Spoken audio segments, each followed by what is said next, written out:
Hello everyone, welcome back to the channel. Today's video explores an alternate version of events and characters in a reimagined storyline. This presentation is structured and adapted into an audiobook style format with narration and visuals to enhance the experience. Sit back, relax, and enjoy the story. The battle had raged around them. There had been so many men pressed into the space. The ground had swollen up with the list of bodies that had grown ever larger as the moments had passed. A roar had shot through the field. Baratheon had been killed, but the fighting continued. Indeed, it seemed to have picked up a very hefty quality to it as the Arryns and the other rebels started fighting even faster, even harder, their sense of inevitable defeat seeming to spur them on. Eventually, the fighting had stopped. The rebels had thrown down their weapons, and the lords had surrendered. From there, Arryn Royce, Templeton, Corbray, and countless others who were not dead were thrown in chains and escorted to King's Landing for judgment. Here they were, the capital, a place Ned had not seen in a year and a half. The streets had been lined with people, all of them looking at them and pointing at things. People, horses. There was an air of grief to the whole thing. After all, King Aerys, Queen Rhaella, King Rhaegar, Queen Shaena, Prince Aegon and Princess Rhaelys were all dead, but there was one Targaryen left, Queen Daenerys, who had received a very loud ovation when she had appeared on horseback. Prince Loren attached to her through some innovative new design. Jaime had gotten the loudest roar of them all, though, the man who had killed Robert Baratheon, the man who had ended the war. He deserved it. Ned was happy for his friend, for his brother, and he knew they had a lot of work to do before they could truly settle down into the peace that the deaths of Baratheon and Arryn had brought. For starters, there was what the new dynasty was going to be called. Ned looked through the documents that had decided previous disputes over names and sighed. "You have to decide, your majesties," he began. "Do you want to rule as House Targaryen, as House Lannister, as some combination of the two, or do you want to choose a completely new name?" The king laughed. "Out all of the things that we'd have to do today, I did not think that this would be one of them." "It's a fucking name, Ned. Why the hell do we have to decide what the name will be now? What importance does it serve? Lannister, Targaryen, it doesn't matter. All that matters is that Dany and I will be ruling side by side. It matters because when the High Septon puts the crowns atop your head, he needs to know what house he is proclaiming as sovereign. He needs to know, and the people need to know. Will House Targaryen be the one taking the throne and continuing onward, or will it be House Lannister, a new house to sit the throne?" Ned asked. Ned saw his friend share a look with the Queen. "What would you recommend, Lord Eddard?" The Queen asked. "Personally, I think you should think about choosing a new name for the dynasty. Targaryen and Lannister are great houses. Yes, they have brought a great many things to Westeros, but for what I think you wish to achieve, you should choose a new name. A new name, a fresh start for Westeros. A name that can bring hope to the people, give them something to look up to aspire to be, something that will make them believe again." Ned answered honestly. "You do not think either of our house names brings hope?" the Queen asked. Ned thought carefully of his next few words. When he was sure what he would say, he answered, "It is not that they do not bring hope. But I think that there is far too much extra history with those names. And yes, that might be okay, and brilliant for inspiring loyalty. Your actions during the course of this war have already inspired songs and loyalty and devotion beyond reason. You do not need the weight of history to make people follow you. You need a name that will make people think of hope, of the desire to heal the wounds of the war. A name that when people think of it, when they say it, they smile and they remember. They remember what it was like to be young and filled with innocence and dreams, of making things better, when hope, not fear, ruled. When you could look to your neighbor and know that you were both working toward the same thing. This war has brought much damage to the realm. Your people need something that would make them believe again. To believe in the crown. To believe the crown knows what it is doing. But most importantly, they need to believe in themselves. To believe that they can help heal this realm of ours. That is why you need a new name. I believe." There was a silence that followed that Ned did not speak, but instead he watched as the King and Queen shared a look.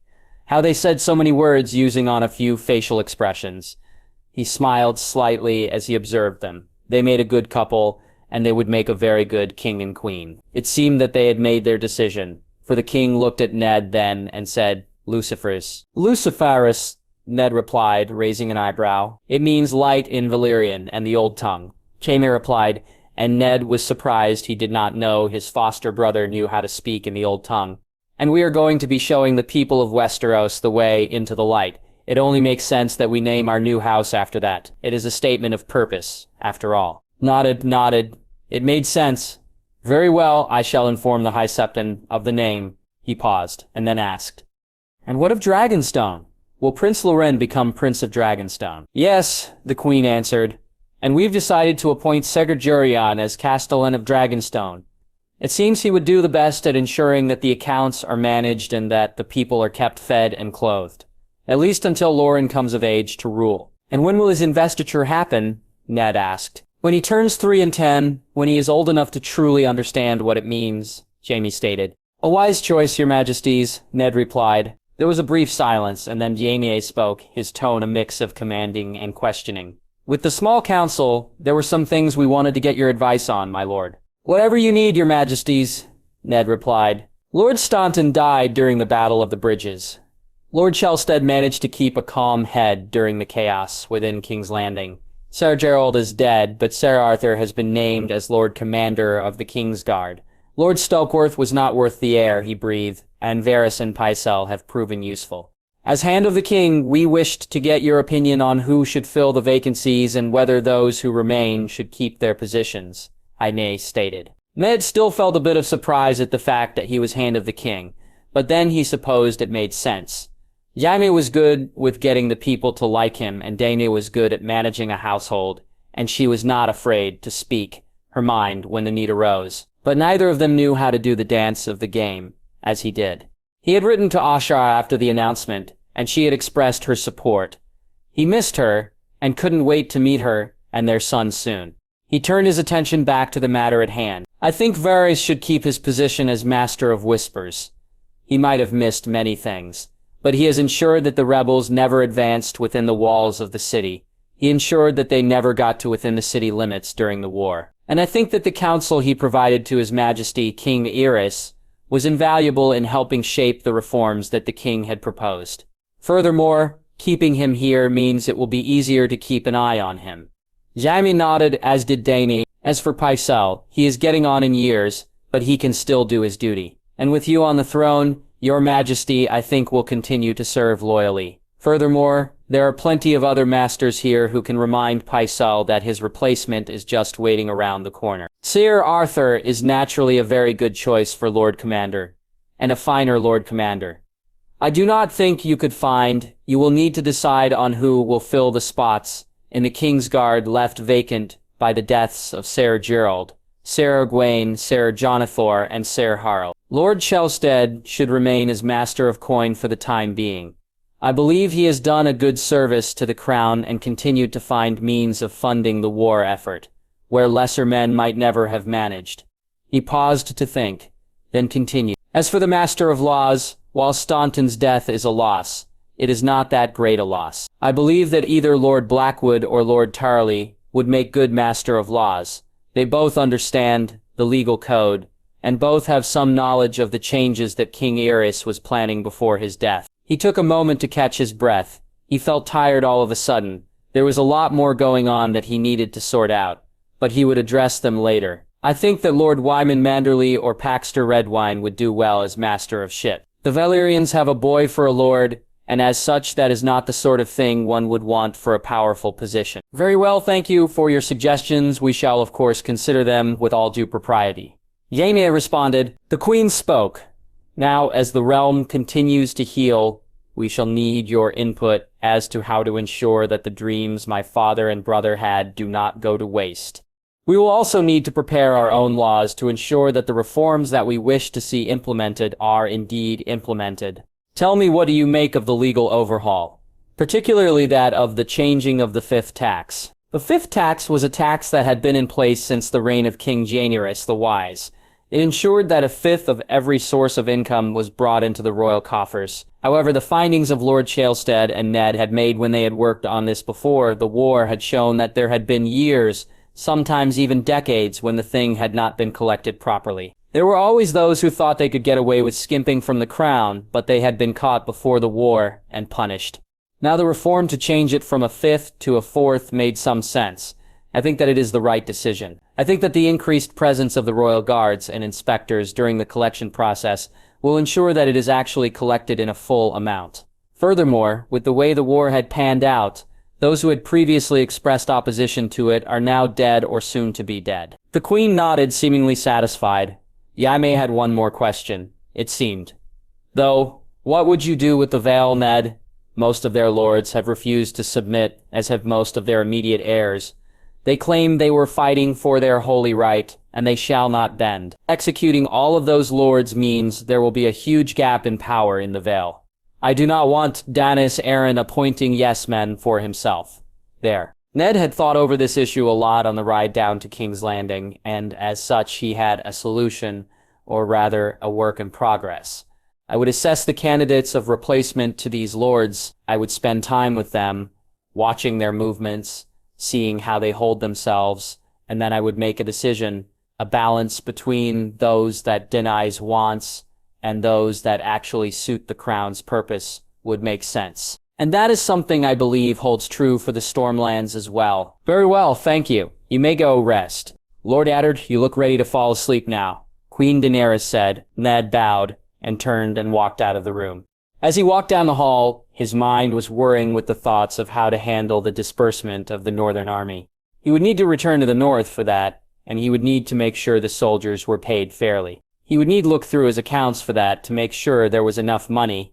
He would also need to handle the billeting of troops of the other lords as well, and make sure no foolish Reachman said something to annoy a Dornishman, and vice versa. Though the Dornish were lucky he hadn't asked the king and queen to have Martell tried for treason.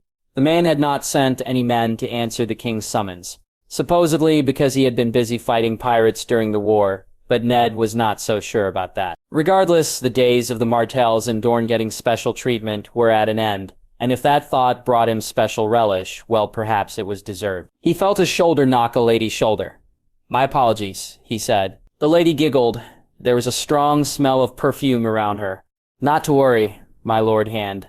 Actually, I was coming to find you." Ned heard the words, and then it hit him. "Varys!" he hissed. He grabbed the eunuch by the arm and dragged him to a corner. "What do you want?" The eunuch tittered slightly.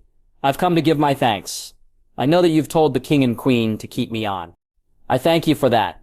I admit that some of the things that have come to light since the war ended have deeply shamed me. How I miss them, I do not know." Ned did not believe the eunuch whatsoever. He was of the opinion that the eunuch had known exactly what had been happening, and that for whatever reason he had decided to let them happen. He did not have enough evidence yet, but he was gathering it. "Well, a man deserves a second chance, does he not?" "Just so," the eunuch said. Ned made the move. "Well, if that is all, I have other things I need to attend to." Before he could move, the eunuch grabbed his arm. This time, his grip was surprisingly strong. "My lord, I know that you are the one who has pushed for the revoking of the special privileges granted to House Martell. And I know that Prince Doran has not taken well to this, nor has Prince Oberyn. Of the two, the Red Viper is not the man to be concerned about. Prince Doran and his son, Prince Quentin, are both dangerous men, and are known to be good with Saivas. The realm that their majesties are preparing has no place for anyone to claim to be a prince if they are not of royal blood. There can only be one royal family, and as such, the king and queen and their son and any other children they have are Doran Martell made his bed when he refused to answer King Avras' summons with a proper cohort of men. He let himself and his people down. Ned responded firmly. We both know there were no pirates for him to deal with. He was waiting to see who would emerge out on top. The eunuch sighed. Be that as it may, do you really want the king and queen to antagonize him so soon into their reign? Jon Arryn and the lords of the Vale and Stormlands are going to be executed within a few short days. Antagonize Martell, and war could well be out on the field once more. Martell did not add men when there was a war going on. I do not think he would send men to fight when the entire kingdom would be against him. That is something Prince Oberyn might well attempt, but not Doran Martell. And Oberyn Martell does not control Dorne. Ned responded. The eunuch nodded. Very well, my lord. The eunuch let go of his arm and walked along, disappearing shortly afterwards. Ned stood where he was for a moment, thinking through what the eunuch had said. Would Doran Martell risk an open conflict over this? when he had not dared send any men to fight in a war. Ned did not think so. Mortel was many things, but he was not mad. At least Ned did not think so. He ran a hand through his hair, then straightened himself out and walked out and made his way back to the Tower of the Hand.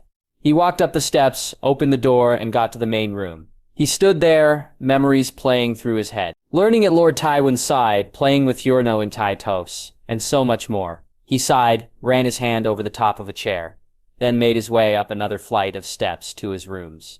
He would get some rest, then proceed with the tasks he needed to do. He could afford to do that much, at least. Being king was a different experience. There was a lot of things that he had done in the weeks since being proclaimed king that he had never thought he would do. He had sat through council meetings, he had sat through the trials of the King's Guard, and he had discussed the minutiae of running the kingdom and understood everything that had been said.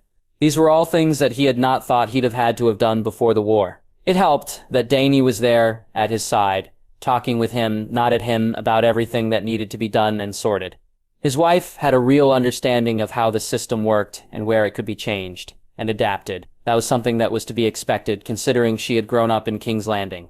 The coronation was one of those examples. Jaime had always thought the Iron Throne was only big enough for one person, but he had since discovered that depending on how you sat on it, it could hold two people. That had led to some very fun times. Now though, both Jaime and his wife were sat on the throne, before at least 1,000 people, as the High Septon spoke. We are gathered here today to anoint as joint sovereigns of this most prestigious realm.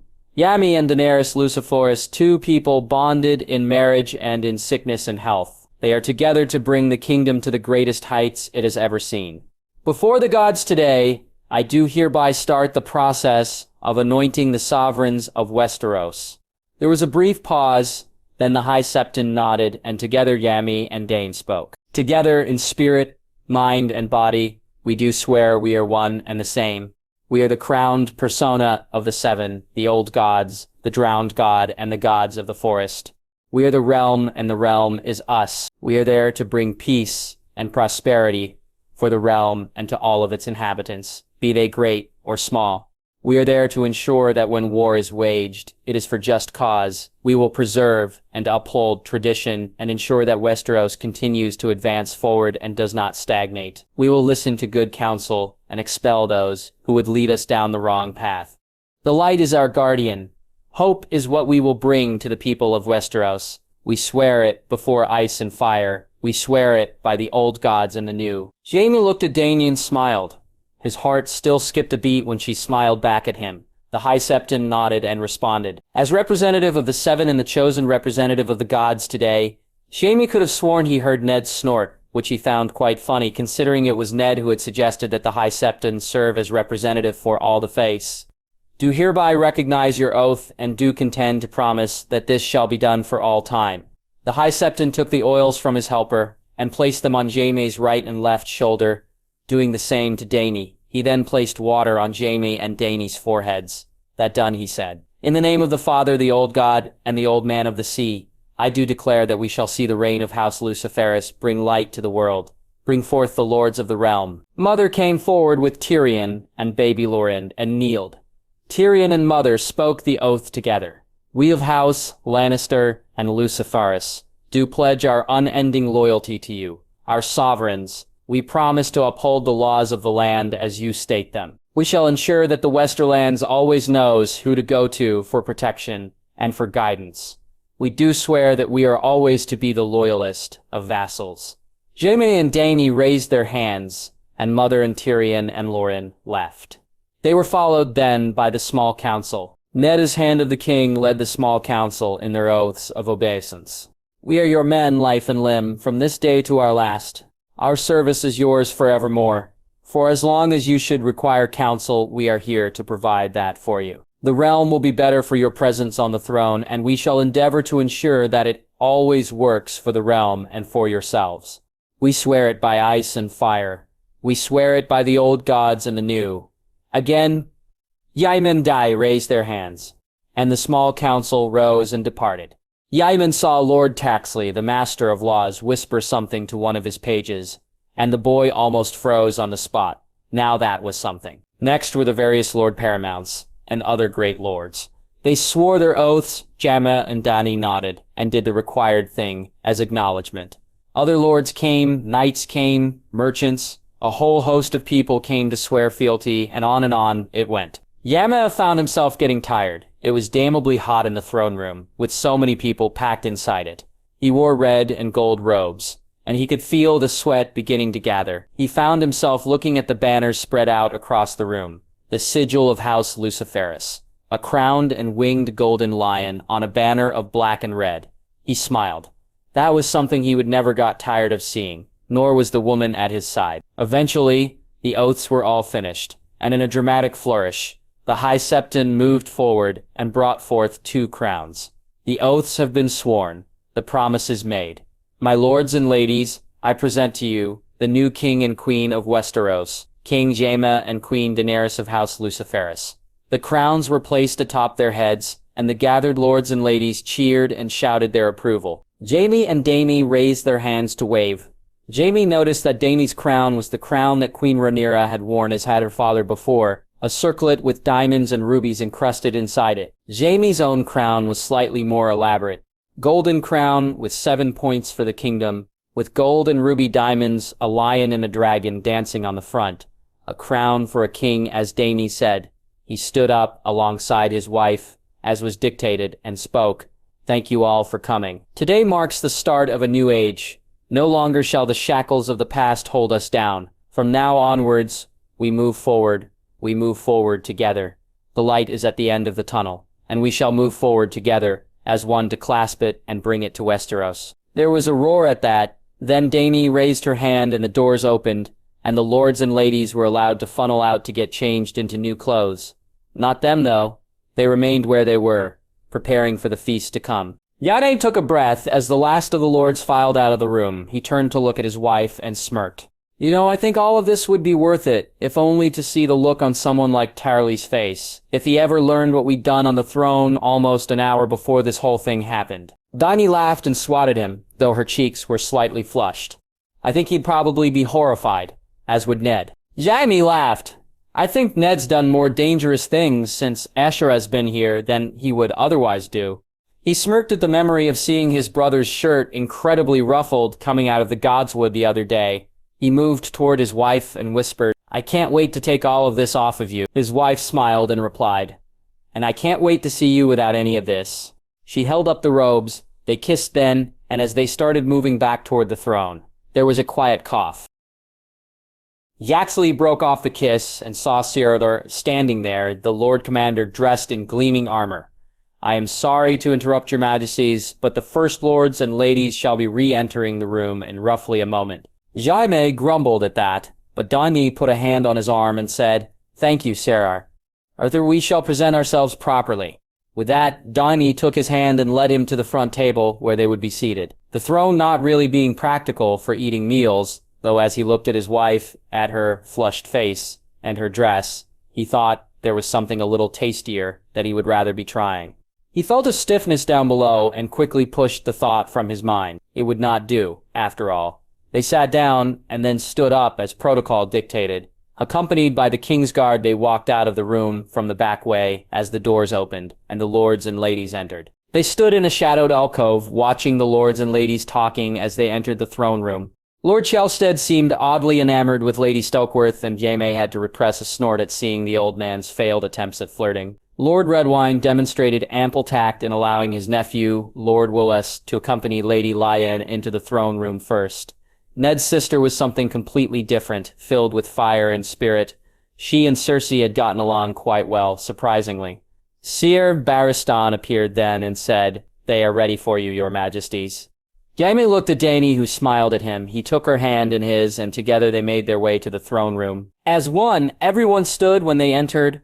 All eyes were on them, and Jaime had to admit that he quite liked it. There was something about being the center of attention as king that he quite liked. They nodded to various people as they made their way to the high table. The throne was there, a reminder of why they were here and who they were. Jaime and Dany turned and looked at all those gathered.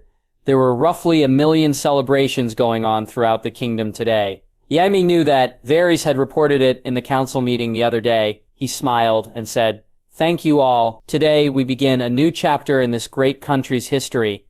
Today we move forward and toward a better present and future. There will be time for toasts and for talking during the meal, but for now, let us eat."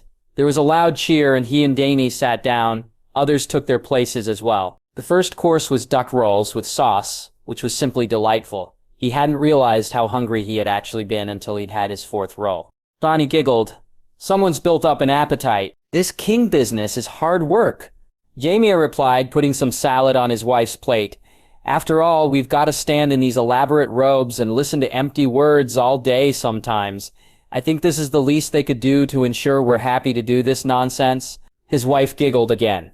"True." He finished with the fifth roll and sat back, sighing in contentment. A contentment that lasted for only a moment.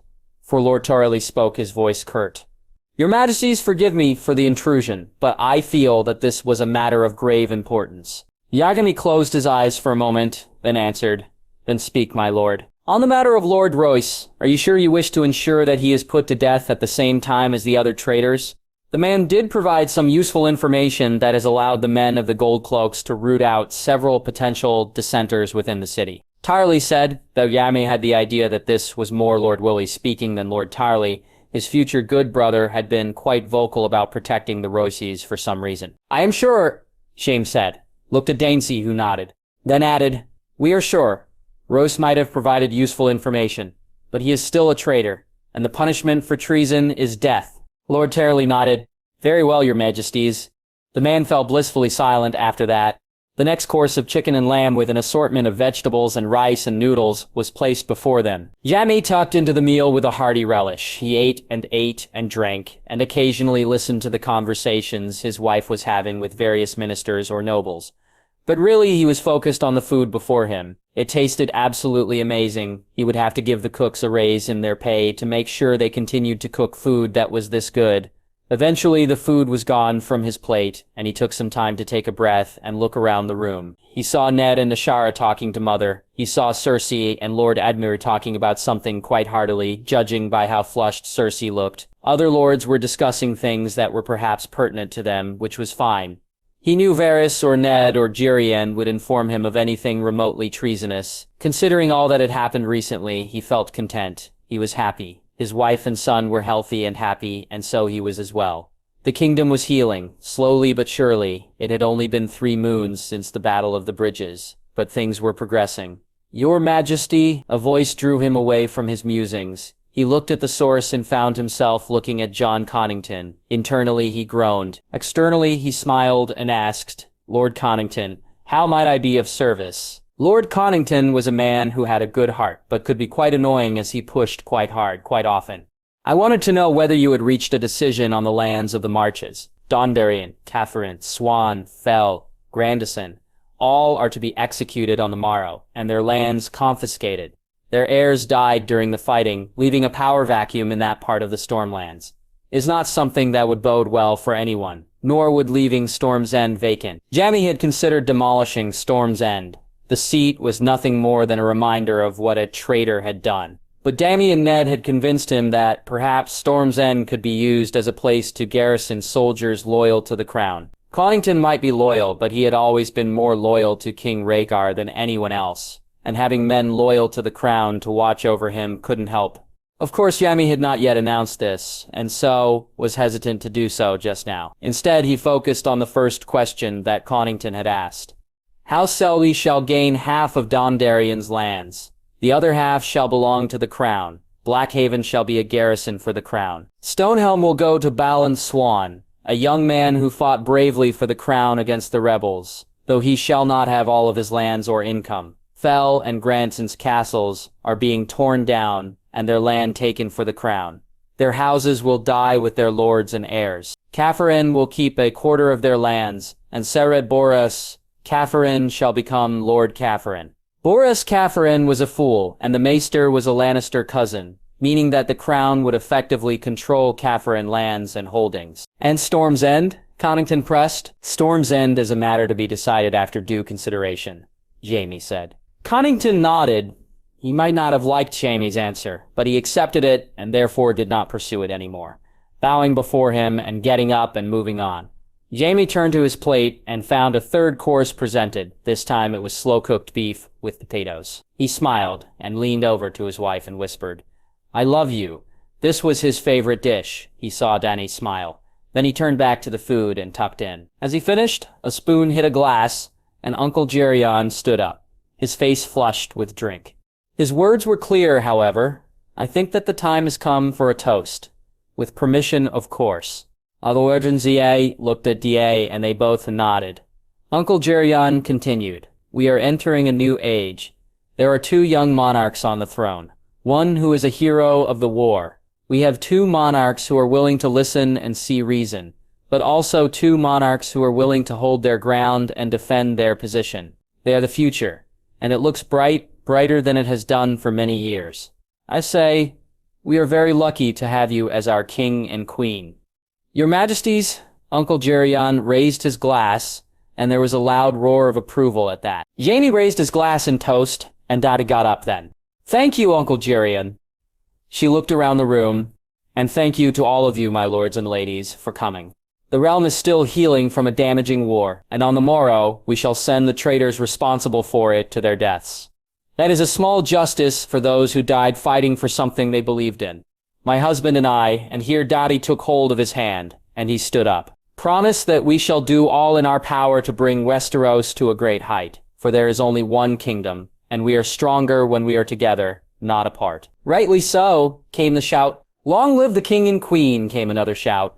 There was a lot of that, and Ibe drank it all in, his hand in Dany's. He liked this. He would earn this. Ned took a breath and knocked. "Enter," came the response. He turned the handle and walked in and found himself temporarily stunned. His sister had her dress on, a blue and silver one, her hair was done in a simple braid, and her cheeks were rosy. She smiled when she turned and saw him. "Ned, how do I look?" Ned smiled.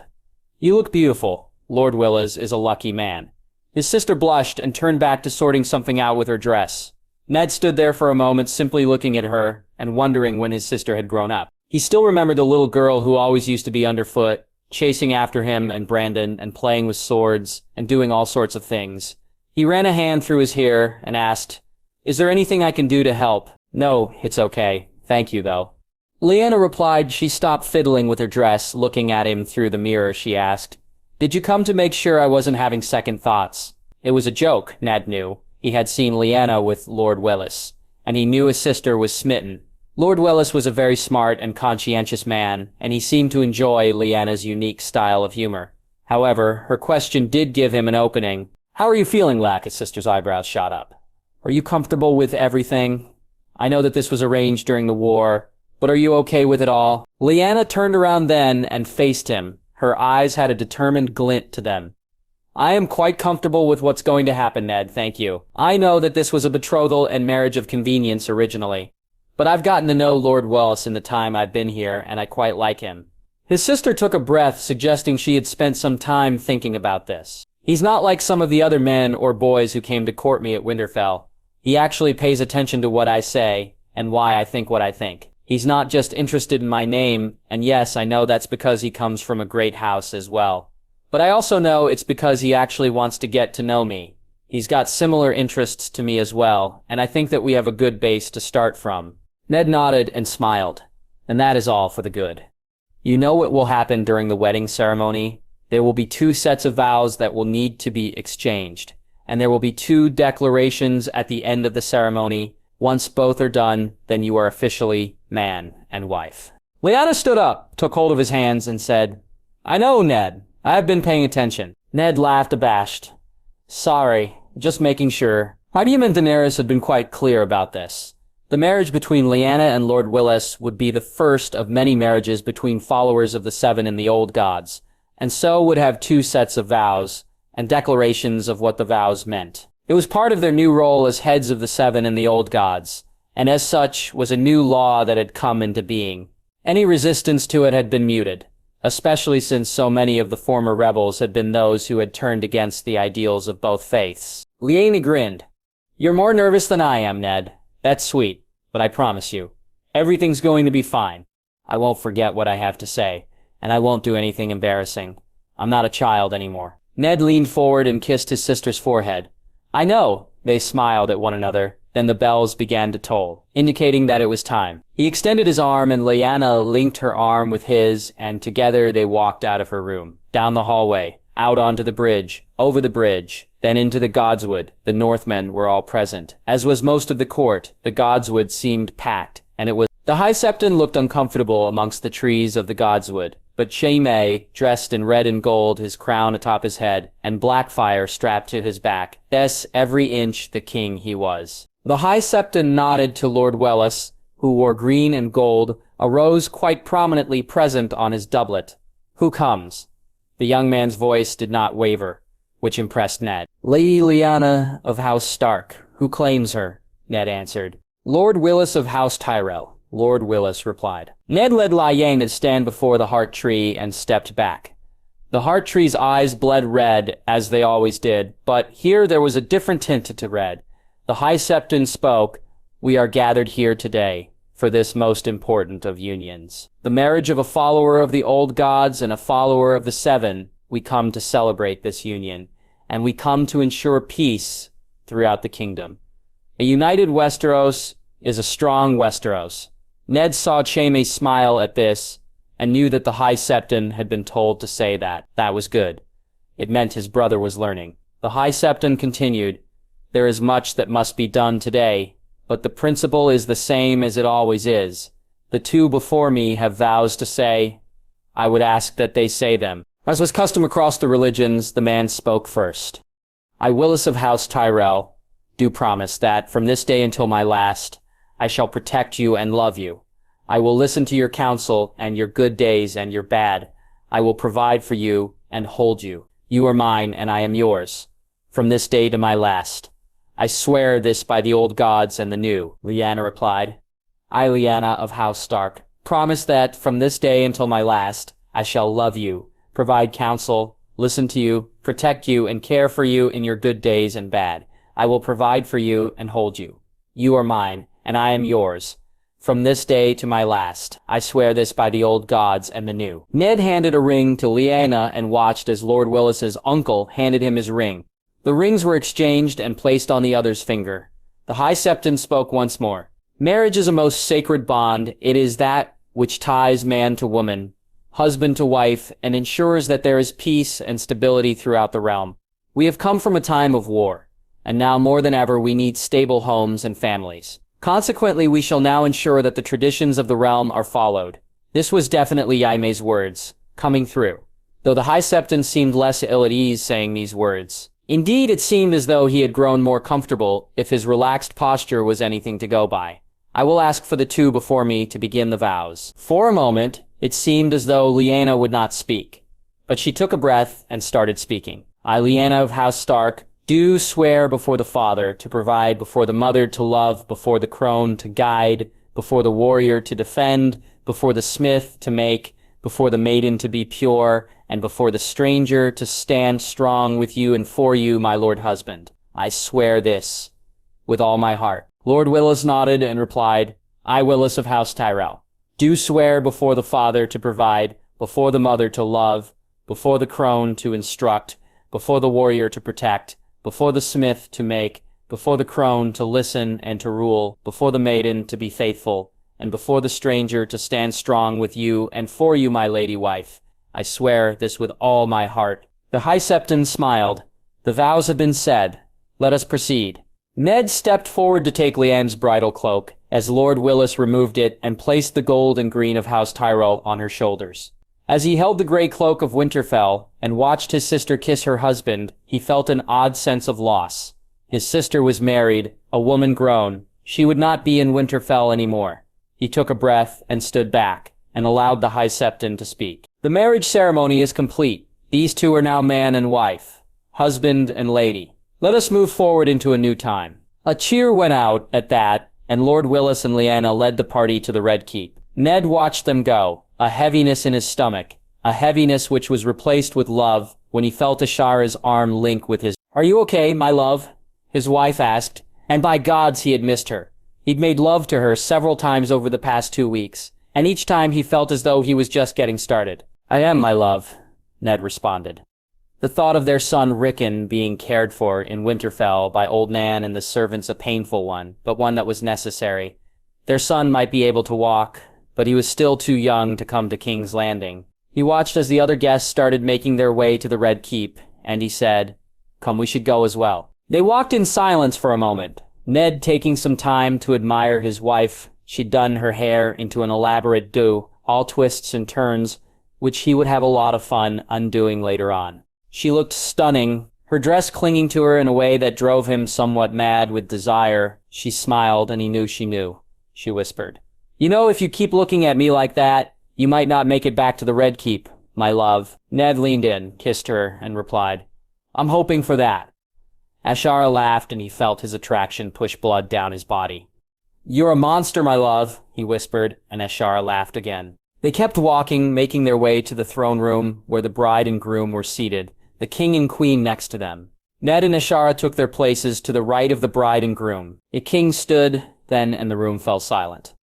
"My lords and ladies, I wish to propose a toast to Lord Willas and Lady Lyanna.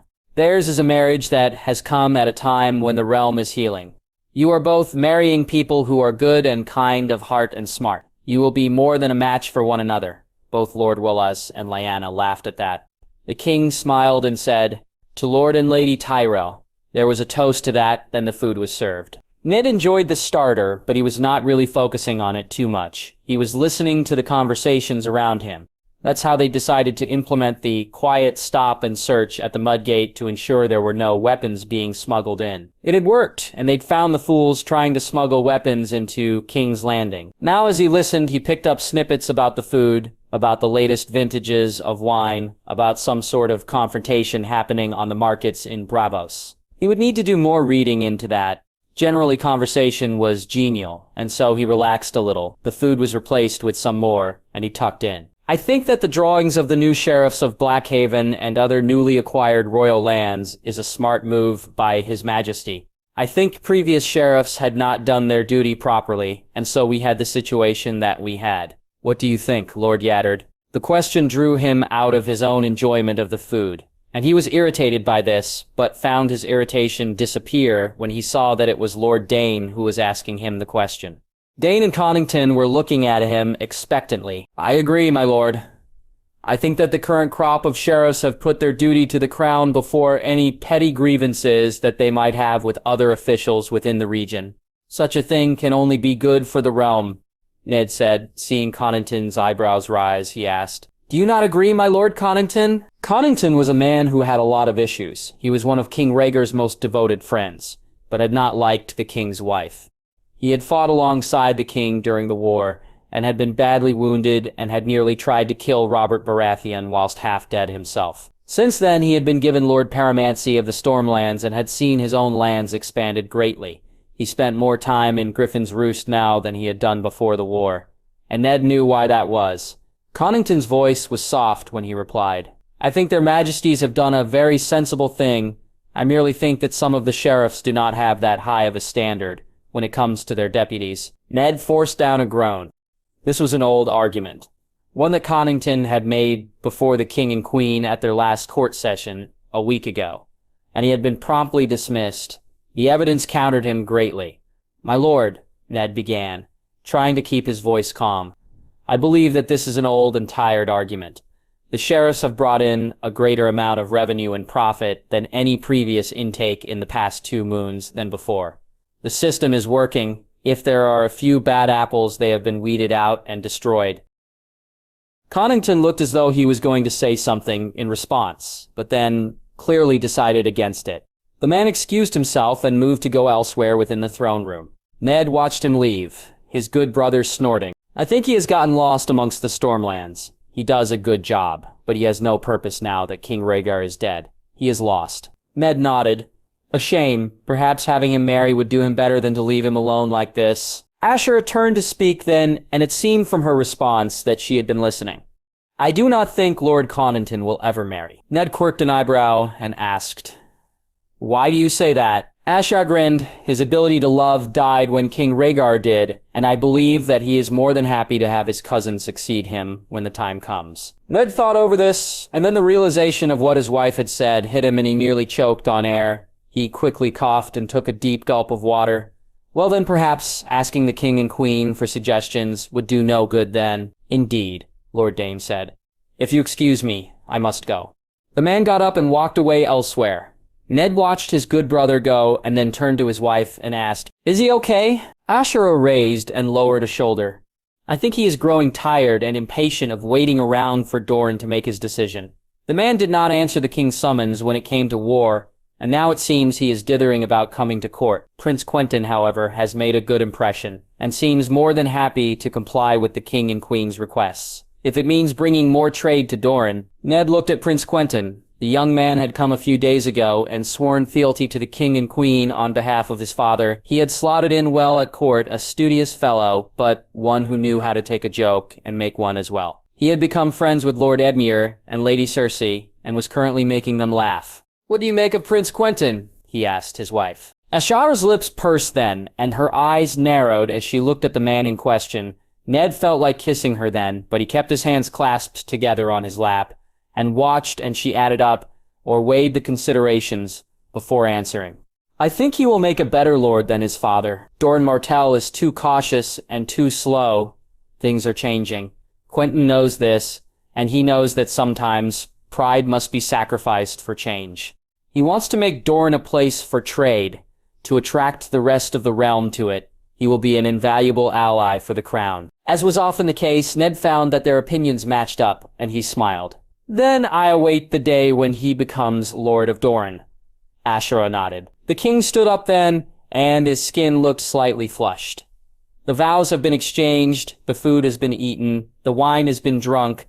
My lords and ladies, I think it is time for the bedding." A roar went up at that, and soon enough, Ned saw Lyanna and Lord Welles being carried off to what would be their rooms from now on for a time. Ned leaned in to whisper to his wife, "Do you remember our own bedding?" Ashara smiled and ran her hand down his shirt, inching ever lower.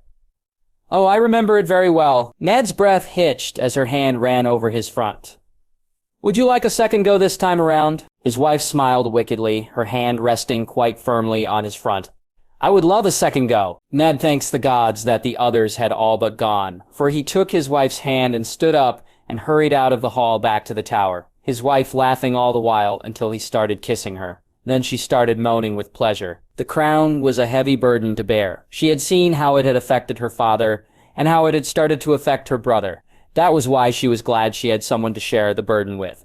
Someone she loved more than anyone else in the world apart from Lauren, and someone she knew she could count on no matter what. A year into being king and queen, Dany thought that she and Jaime were doing a good if not great job of it all.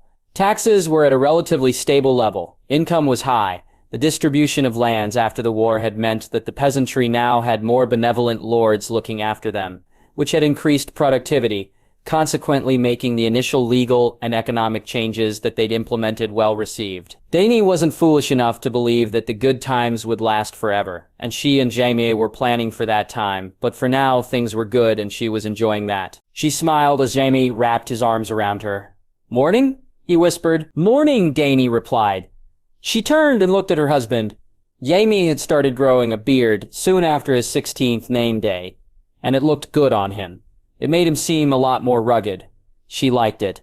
"Did you have a good rest?" she asked, grinning, thinking of what they'd done last night after the celebrations for her name day had ended. Her husband clearly remembered just as well as she did, for he grinned. "Like a baby." He kissed her and whispered, "I think they might have heard us all the way in Dorne." "Well heard, you anyway?" He kissed her neck. "I never knew you could be so loud." Dany giggled and swatted her husband on the arm. "Jasne, it's true," Jaime protested. "But I can't complain. I do love it when you scream." Dany giggled. "I don't think Ser Barristan will be able to look me in the eyes today, not after last night." Ser Barristan had been tasked with standing outside their rooms to guard it alongside Ser Matthew Malcolm. Both men were quite prudish, if Dany were being honest, and she shed what they did for fun. Jaime laughed. "I think Ser Barristan would never look at either of us in the eye again, not once the crown was placed atop our heads." Daemir heard a slight tinge of sadness there, and her heart tinged. She knew there were times when Jaime missed the easiness with which he could do things before. She knew that he loved that people would flock to them both, as they had the time when they'd gone into the city again, but she knew that there was a part of him that missed the easiness of being a soldier. She kissed his neck and he sighed. What is it that we have to do today? Dany pulled back slightly, thinking over the list in her head. Well, we have to write those letters to all the guests who attended the weddings of both Lord and Lady Tyrell, and Cersei and Lord Edmure. Then you've got to head over to Cracklaw Point to meet with the tribal leaders there, and I've got to hold court. Jachi groaned.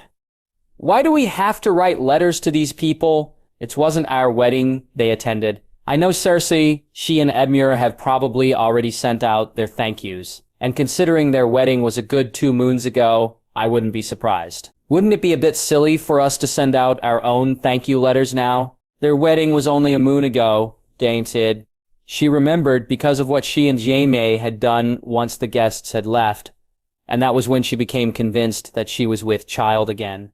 She hadn't told anyone yet. She didn't want to spoil things. Besides, it's not just thank you we would be saying. We'd also be reminding the guests of their commitment to continuing the policy pathway that we have pursued, and ensuring that they do not stray from it. Jack sighed. I suppose so. That is a fair enough point. After all, Lord Sheltigar did keep harping on about something to do with the shoal tax the last time he was here. I think he's forgotten that shoal's been included under the natural features tax for some 10 moons now. Then again, that old man is so stupid, I think he might have forgotten his own name if it weren't for the girl he calls a wife attending to him. Dany giggled. What is that girl's name? She never did tell me, though I think she might have had a crush on Tyrion. She had thought that quite sweet, considering how some of the courtiers whispered about Tyrion's appearance and how he was not right for the position of Lord of Casterly Rock, despite the fact that he was twice as smart as most of the lords who had been present at his sister's wedding. Jaime grinned. She knew he appreciated it, when people appreciated his brother for who he was, not what he was.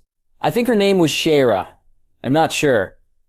I think she comes from Cracklaw Point, though, which was why I was so surprised that she and Celtigar were a thing. That man might have Valyrian heritage, but he plays the Andal card more often than any knight I've ever met from the Vale.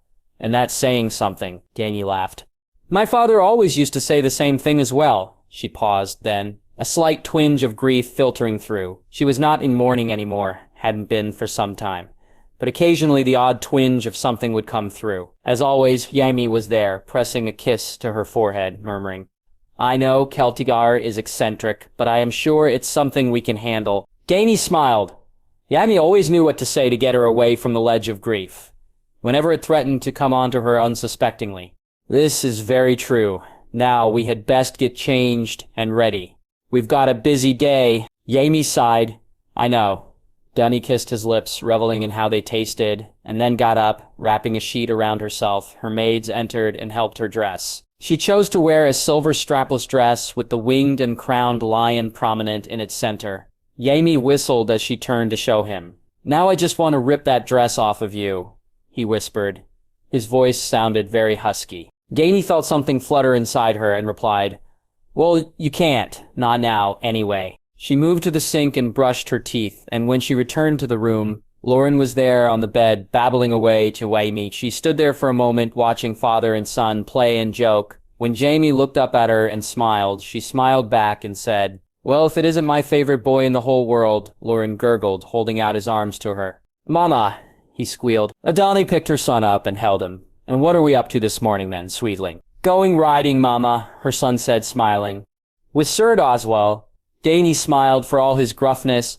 Sir Oswald was surprisingly good. With Lauren, her son was simply fascinated with the knight. Now remember to be careful. Sir Oswald might be a great knight, but he is no match for you on a horse. We don't want him feeling sad, now do we? Lauren nodded solemnly. Yes, Mama. Jaime was up and getting changed himself. He made his way back into the room, smiling. They both knew that what Lauren saw as riding was really just going round on a horse toy that had been designed by Tyrion. A few moons back, ever since Lauren had been able to crawl, he'd been obsessed with being able to ride. It was as if it were some sort of genetic thing, considering what Jaime had told her about himself. Well, I need to get going. These meetings aren't going to happen by themselves, Jaime said. I'll see you both later. Jaime kissed her on the lips before kissing their son on the cheek. Bye, Papa. Lauren said, waving as he did so. Bye, son. Jaime replied, walking out of the room. Dany did a quick think of who was on guard duty today and smiled. Sarther and Sar Barristan would be accompanying her husband to Cracklaw. and while Sarbarstan might be getting on in years, but he was still one of the finest swordsmen in the realm, and an astute commander as well. Lauren's voice interrupted her thoughts. "Mama, read to me." "What do you want to read, sweetling?" Dany asked. "Florian the Knight," Lauren replied enthusiastically. Dany smiled. "Okay, come then. Let us read about Florian the Knight." She placed her son on the bed and grabbed one of the lighter tomes that was on the table. She came to settle down next to her son, who curled up next to her. She opened up the book and read from the beginning. This is a story about a young man who grew to fame as a great knight and lord, not because he wished it, but because he decided that the world had to be forced to change if it were to improve and not go to evil. This is the story of Florian the Knight. Lauren clapped his hands in excitement. Dany continued. Florian was born in what was then known as Knightstown. It is located in the northern Crown Lands. He was born to a lord and a lady, though they died when he was but a child. Florian was raised by his brother and his brother's wife. They taught him to value the most important things, love and family. Florian loved his brother and his brother's wife very much, and when he grew up, be a strong young man, he learned how to fight so that he could defend them. "Like I will do for you and Papa, Mama," Lauren said. Dany kissed her son's head and said, "I know you will, sweetling." Florian trained every morning and every evening. He trained when he was sore and when he was unwell. He trained throughout the rain and the sun. He trained a lot. Dany wasn't sure what the purpose of this was, but it seemed to be encouraging young boys to train without reason, something that would only harm them. Eventually, he was good enough to fight against the evil knight who had been hurting his brother for some time. Dany looked at her son and saw that he was looking at her with wide eyes, his attention purely focused on her. She felt her heart swell a little, dressed in red and gold, his hair combed. He looked so very cute and sweet. Dany hoped he would remain that way, always. Lauren poked her arm. "Going, Mama!" Dany smiled and continued. Florian challenged the knight, who, as all evil men do, laughed and said that Florian could not possibly beat him. But Florian was smart. He had watched the knight and had seen where he was not strong. He fought the knight, and after much clanging of steel and many shouts of joy and sadness and rage, he defeated the knight. Florian clapped happily, and because Florian was a kind soul, he allowed the knight to live. But the knight had to promise not to take up arms against him. The knight, beaten as he was, promised not to.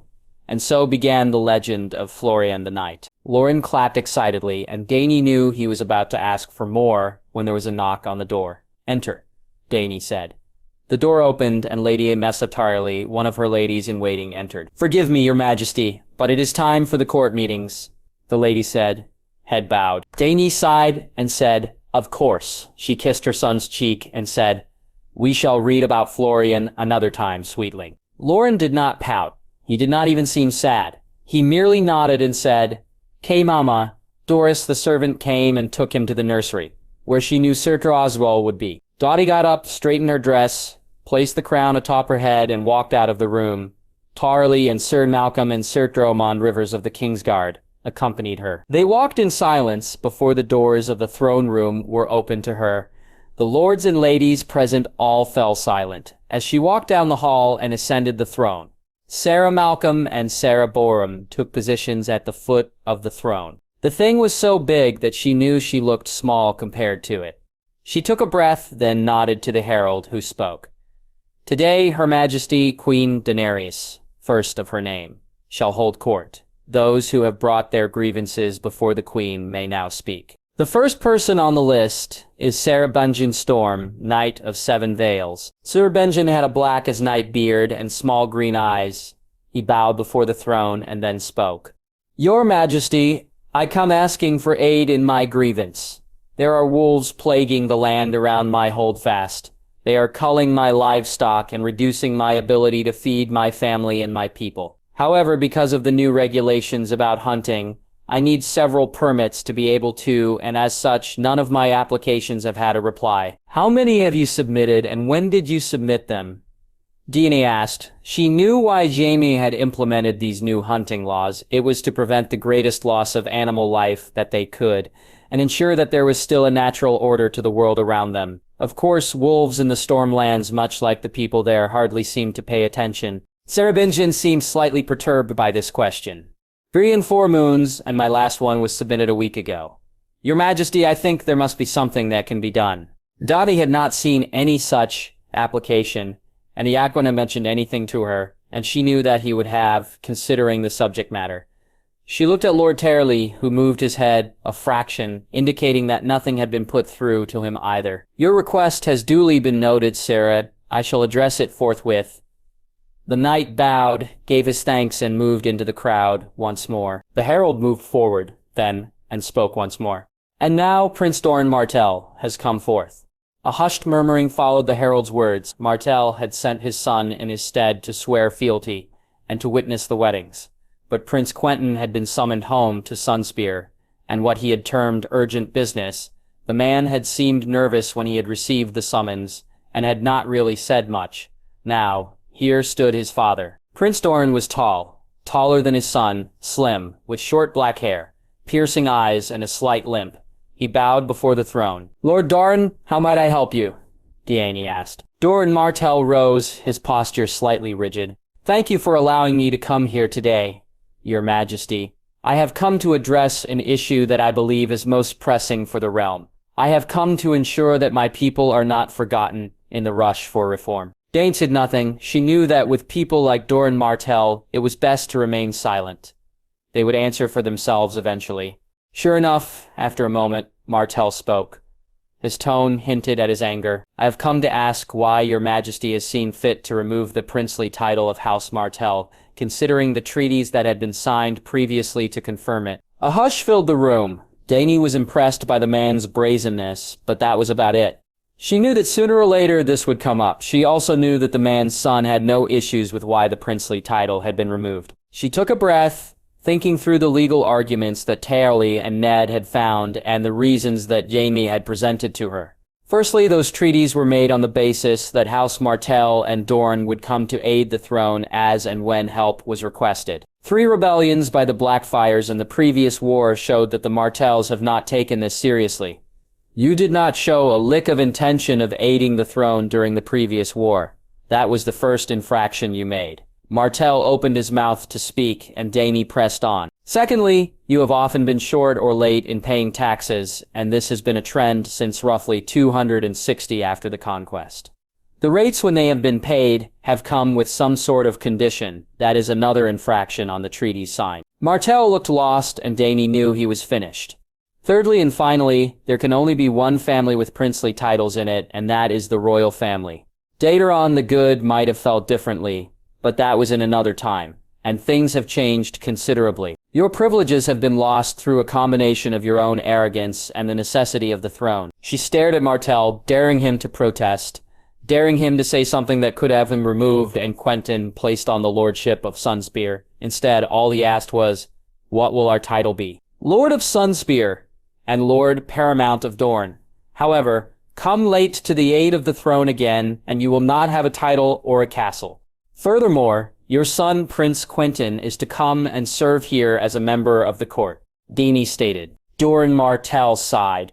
Dany suspected this was not the end of that. He got onto bended knee and said, "Very well, Your Majesty, your wish is my command. I accept this with a heavy heart and promise to do better." "Your pledge is acknowledged. Now, rise, Lord Doran," Dany stated. The journey to Cracksaw Point took roughly a week. In good weather, with winter here, it took slightly longer. Jaime, accompanied by 2 members of the Kingsguard and 40 other men of the Household Guard, knew that it would take longer to get there. They stopped off at various holdfasts on their way there as well, which added time to their journey.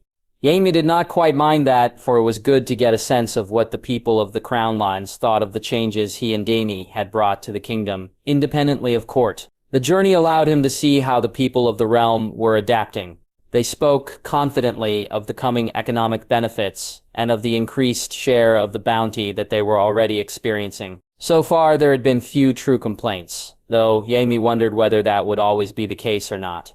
Regardless, he took the good news with him. They arrived at Center Point, the places where Queen Visenya Targaryen had landed all those years ago, to take the fealty of the clans of the Point. The clans were many. Their ways were old, and they worshipped not the old gods as the Northmen did, but the gods of the forest. Those they claimed had been here before the pact between the first men and the children. They wore not armor, but furs, and painted themselves blue and red. They were fierce fighters, as had been proven during the war. There was no amongst them who was foremost, for they swore fealty directly to the crown. As such, Yaxley nodded as the Heil went out. Gislil went out, kneel before King Jaime. 1,000 men and women all kneeled before him, and though he was used to people kneeling before him now, it was still quite surreal seeing it happen, as it did just then. He took a breath and said, "Rise, rise and be seated." He sat on the throne, which had been made for the kings of old, and watched as 1,000 men and women got to their feet, heads bowed, and sat down on chairs provided. A moment of silence passed. Then he stated, "I have come to see how all is progressing within the lands of the Point. You fought bravely and fairly during the war against Robert Baratheon and his ilk. You have always been the first to answer the call against any foe of the Iron Throne, and you have been prompt in paying your taxes. For that I thank you. I know the changes that have come are many and are much to take in, and I wish to know how you have all been adapting to them. The impression is that you have adapted and are learning everything as it must be. I wish to know if that is the case. Whatever complaints or queries you have, please bring them forward now." He stopped speaking then, waiting for someone to step forward. He knew from experience that the chiefs of the Point were not always the most outspoken of people when it came to matters of the state. In battle, they would batter any who came before them, but otherwise they preferred to remain quiet. As the minutes dragged by, Yappy wondered if anyone would actually say anything, and just as he was about speak again, a man, gray of hair and beard and stature, stepped forward. He bowed low and spoke. "I am Janos Macdabid, your majesty, chief of the Blue Crows. I have come to speak to you about the statutes tax that the crown has implemented." Jaime was intrigued.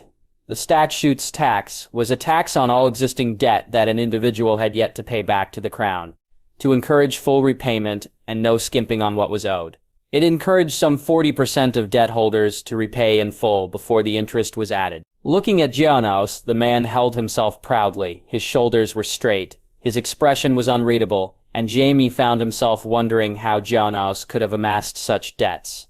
"Speak, Lord Janos. I would hear what you have to say. As you say, the people of Cracklaw Point have served the throne loyally throughout the entirety of the Kingdom of Westeros's existence. We have always been willing to provide men for the causes of the wars, and have paid our taxes fairly. There are some of us, however, who have fallen on hard times and have needed to take out loans from the Iron Bank or from the Crown. The statutes tax has reminded us of our loans, and consequently we are doing everything we can to repay the Crown. But the Iron Bank has started sending men into recall. The debts that our forebears had taken with them, and naturally, due to the Treaty of King's Landing signed during the reign of King Daenerys, such debts were declared null and void. But the Iron Bank has not yet recognized that for the men of the Point. Consequently, I was wondering what you would do about this." Jaime had heard mutterings about this from Varys. The bank seemed not to have learned the lesson of the great barricade that King Aerys had implemented on the city of Braavos a decade ago. He imagined that because royal presence never touched the point that the bank had assumed that the crown would not care if a few chieftains were put into servitude to the bank, but he knew what dangers that could bring. He took a moment to consider everything. They could not risk war with Braavos now. The kingdom was repairing and healing. It could ill afford another war at the same time. Not addressing this issue would be the gravest lapse of duty he could ever undertake. He reached his answer then. "How often do the men of the bank come calling?" "Every 3 or 4 moons, your majesty. We have sent them away each and every time. But I fear they will come back, and this time they will not be so easily swayed to leave." Janos replied honestly, "The next time one of these fools comes, tell him to come to King's Landing to meet with the King and Queen of Westeros. His quarrel is with us, not with you. If he refuses, you have my permission to kill him." Jaime said he knew that last part was dangerous and bold, but he also knew or hoped that the Braxadu were not so arrogant as to think they could continue to get away with this. Tronus bowed and said, "Thank you, your majesty." The man turned and walked back to his seat, and silence fell for another while. This time, the silence did not last as long as the previous one had, for another man stepped forward. This man was young, roughly around Ned's age. He was clad in cloth of red and silver, his face carried a great man's scars, and he towered above everyone else. He bowed. "Your Majesty, I am William McHenrick. I am the chieftain of the Silver Fox. I have come before you today to ask for answer in regard to the Silver Penny Law." Jaime was intrigued by this as well. The Silver Penny Law was a law he had argued about with Dini, seeing it as unnecessary, whereas his wife had seen it as necessary. The eventual law that had passed was a greatly modified version of the original. It meant that for every silver coin that a man possessed, he had to pay a bronze penny for it, to ensure that things were kept even. The original law had wanted something akin to 4 bronze pennies paid for every silver coin. That would have been madness. What answer do you wish for? My lord, the reasoning behind the Silver Penny Law was announced far and wide through written announcements as well as verbal. Jaime had made sure of that, aware as he was that some lords might not be able to actually read, and not completely trusting the maesters not to say something else entirely compared to what was on the letter for their own purposes. Here William shifted slightly. I know, your majesty, but forgive me. I know how to fight and how to kill. I am not so good when it comes to the language of the law. I needed clarification on whether the silver penny applied to all coins of silver or just those of the most recent vintage. A valid question, Jaime knew, especially as they were considering changing the silver coinage that would be accepted in most high-end shops and places. He thought for a moment. The law that was being discussed was still in its initial stages, and as far as Jaime knew, there was not likely to be any serious consideration for it. Both Jaime and Jaime thought it unnecessary, whereas Targaryen and Chelstead thought it could help reduce waste. Ned had not given his thoughts on it before he had left for Winterfell, and Pyxell and Varys rarely spoke on economic matters. Eventually, Jaime decided that, should the law pass, he would return and give a fully understandable account to these people. But for now, he would let them use their current and old silver. The silver that you have now, be it a recent issue or an older make, is still applicable for the silver penny, and it shall remain so unless otherwise stated. William nodded, bowed, then returned to his seat. Another person stepped forward, a woman this time, with fiery hair and green eyes. Her cheeks were dabbed with blue and golden paint. She curtsied. I am Hodirna Injin Sina, chieftain of the Wild Rose. I have come to ask about the hunting laws. I know that they state that those who wish to hunt more than their allotted number of animals must apply for a permit and give valid reason for that permit to be granted. What I wish to know is what has made the throne think it has the right to decide how much one can hunt. We are a tribal people here, Your Majesty. We have always been a tribal people, and we gain our food through hunting. We do not trade, we do not make clothes to sell at markets. We hunt, and we eat what we have hunted. Limiting that is something that would require some serious thinking. I wish to know what has gone into that. Jaime admired the audacity of the woman before her, but he also suspected that this was more of a challenge, or a test as it were, than a genuine question, and that annoyed him slightly. He was not a child to be tested so. However, he knew that acting like a petulant child would earn him no favors. Consequently, he took time forming his answer. I believe that the animals in the land all belong to the crown, as they always have done. And yes, the people of the point make their livelihoods through hunting, but that hunting must be done under guidance, as with anything. Otherwise, there is a risk that there will be a surplus of hunting done, and there will come a time during summer and spring where you wish that you had not hunted so much. The evidence is there. The food you enjoy now was taken during the previous spring before the war broke, and it has been enough. How long will your food last for? With the right storage, 4 years, Hodirna replied. Precisely. You have more than enough food. Excess food will go bad and will require you to throw it away. Waste is the biggest killer of people within the tribes, my lady. Everyone knows that. We are trying to prevent that from happening. If that is a problem for you, then I suggest you take a long, hard look at yourself and what you consider a priority. Jaime stated. Hodirna curtsied. Thank you for answering. She turned and walked away back to her seat. After her, several more chieftains came presenting questions about various things, such as the waterworks, the roadworks, and also the irrigation that was being planned. After that last one, the meeting came to an end, and Jaime watched as the ground was prepared for the events that were to follow. It seemed his hosts wished for him to experience a good old-fashioned bout, and their sensibilities indicated that only their best warriors would fight. The event was simple. It was a melee. Every man for himself, and even some women as well. Yazimi watched from atop the throne as big beasts of men and smaller lither creatures fought one another with hammer, axe, sword, and mace, and sometimes even spear. As he watched, he came to really appreciate why the people of the point were so feared and respected. They were something to behold. Even in the chaos, they held a certain pride of themselves, a certain difference between each fighter. There was chaos, but also order. It was quite intriguing. There was also the fact that the big beasts were being knocked down by the smaller warriors who it seemed were the prime fighters. The bout lasted for at least an hour, maybe longer. When it was done, Jaime applauded with the others and rewarded the winner with a jewel-encrusted sword and shield. He also named him Lyaosh Mor, great warrior, and promised him the right to lead the men of the point as first soldier. There was a great cheer at that, and afterward there was much feasting and drinking. Something that remained true for the rest of Yaime's stay within the point. After about 5 days, he had grown tired of the constant feasting, drinking, and fighting. He enjoyed it as much as the next man, but really, he wanted to return to King's Landing, to his wife and son. And so, once he was sure nobody would try and ask more about laws or whatever, he took his men and returned home. The journey home took another week. This time it was due to the rain that made traveling quite difficult. They camped and they stayed at inns, and all the while, Jaime found himself waiting for the first sight of gates of King's Landing to know that he had come home. Eventually, the rain had stopped enough for them to travel safely, and so he spurred his horse onward, arriving at the gates before anyone else, apart from the King's Guard.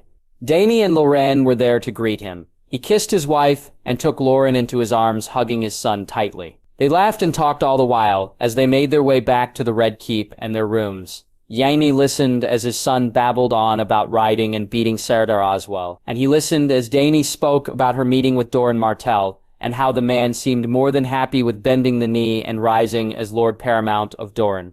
That was something that made Jaime suspicious, but he didn't think about it just then. He was happy to be home. He informed his wife about his time in Crackclaw Point, about the fighting, and other things, and his wife seemed delighted at how well it had gone. They ate together, then Loren was given to a nanny, and he and Dany got reacquainted with one another several times. After their last time, they lay in bed, Dany running her hands over his chest. "What are you thinking about?" he asked his wife. "You're a really good father, you know that, don't you?" "Loren absolutely adores you," his wife replied, "just like he adores you. He's so easy to love, he's so kind and sweet, and I think he's got a bit of Tyrion's curiosity in him, you know. Whenever I speak to him, he's always asking about things," Jaime said. His wife laughed. "That is true. Very true. I do think he will make a very good older brother." Jaime hummed, and then his wife's words sunk in. "You're with child?" "Yes, I think I'm a few moons along," Dany said. "I didn't want to tell you until I was completely sure." "That's amazing," Jaime replied, smiling. He kissed Erden full on the mouth and made love to her again to celebrate. When they were done, they got dressed and made their way to the dining room for lunch, where they ate heartily, and Jaime kept one hand linked with his wife, smiling all the while. He was going to be a father again. Loren was going to be a big brother. That was something that he would never get tired of hearing. He loved his wife and his son, and he couldn't wait to welcome another child into the world and into their family. His good mood was furthered when a letter was placed before him. Upon seeing that it was from Lord Tyrell, he opened it and read it intently. "Your Majesty, I hope this finds you well. I write to inform you that my wife is with child, and that we have made some progress on finding out what Balon Greyjoy is planning to do with all the lumber he has been buying from the north as of late. My sources inform me that he wishes to build more ships to the Iron Fleet, which would be in direct contrast to your recent orders on shipbuilding. Consequently, I await instruction on what you wish me to do. Your humble servant, Lord Willis Tyrell." James showed the letter to his wife, who smiled and said, "Well, that means we have what we need to finish off Balon Greyjoy." Then, Jaxier nodded. "Indeed it does." He summoned Pachel and whispered, "Send word to Highgarden, tell Tyrell to begin preparing his men, and send word to Pike. Order Greyjoy to come here to answer for his crimes." "Yes, your Majesty," Pyxell replied. Thank you for listening to the story. If you enjoyed this reimagined story and audiobook style presentation, feel free to like and subscribe for more content like this. New stories and alternate scenarios are updated regularly. Now see you in the next video.